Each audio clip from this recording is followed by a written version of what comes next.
2 3 ತಿಂಗಳು ಟೈಮ್ ತಗೊಳ್ತಾರೆ, ಹಂಗಾಗಿ ಇನ್ನೊಂದು ತಿಂಗಳು ಆಗುತ್ತೆ.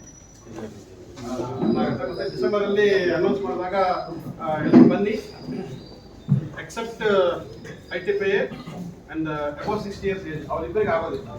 ಸೊ మీకు ಎಲ್ಲರೂ ಬರ್ಬೋದು, ಬಂದು ಮಾಡಿಸ್ಕೊಂಡಿದ್ದಾರೆ. ಫ್ಯೂಚರಲ್ಲಿ ಡೆಫಿನೆಟ್ ಆಗಿ ಇದೊಂದು ಒಂದು ಉಪಯೋಗ ಆಗುತ್ತೆ. ಕಾರಣ ಏನಂದ್ರೆ 2018ರಲ್ಲಿ ಎನ್ರೋಲ್ ಆದಮೇಲೆ 2018-19ರಲ್ಲಿ ಸರಿಸುಮಾರು ನಾನು 1500 ಅಪ್ಲಿಕೇಶನ್ ಕೊಟ್ಟೆ ಆಯ್ತಲ್ವಾ.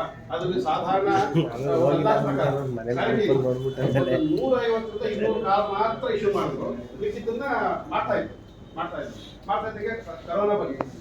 ಕರೋನಾ ಬಂದ್ಮೇಲೆ ಅಲ್ಲಿ ಕೆಲಸ ಮಾಡ್ತಾ ಇದ್ದ ಸ್ಟಾಫ್ ಎಲ್ಲ ಬಂದಿದೆ. ಅದಾದ್ಮೇಲೆ ಸುಮಾರು 2021ಕ್ಕೆ ಸುಮಾರು ಟೈಲರು, ಹಮಾಲಿಗರು, ಮನೆ ಕೆಲಸ ಮಾಡೋರು, ಬೀದಿ ಬದಿ ವ್ಯಾಪಾರಗಳು, ನಮ್ದು ಮೆಕ್ಯಾನಿಕ್ಗಳು, ಡ್ರೈವರ್ಸು ಇಂಥದ್ದೆಲ್ಲ ಒಟ್ಟು 70,000 ಅಪ್ಲಿಕೇಶನ್ ರಾಮನಗರ ಸಪ್ಲೈ ಮಾಡೋದು. ಆ ಕರೋನಾ ಟೈಮಲ್ಲಿ ಇಲ್ಲಿ ಸ್ಟಾಫ್ ಎಲ್ಲ ಬಿಟ್ಕೊಟ್ಟು ಅಂತ ಎಲ್ಲ ಕಾಂಟ್ರಾಕ್ಟ್ ಸ್ಟಾಫ್ ಕೆಲಸ ಮಾಡೋದು, ಯಾರು ಗೌರ್ಮೆಂಟ್ ಸ್ಟಾಫ್ ಇರೋದಿಲ್ಲ. ಸೊ ರಾಮನಗರ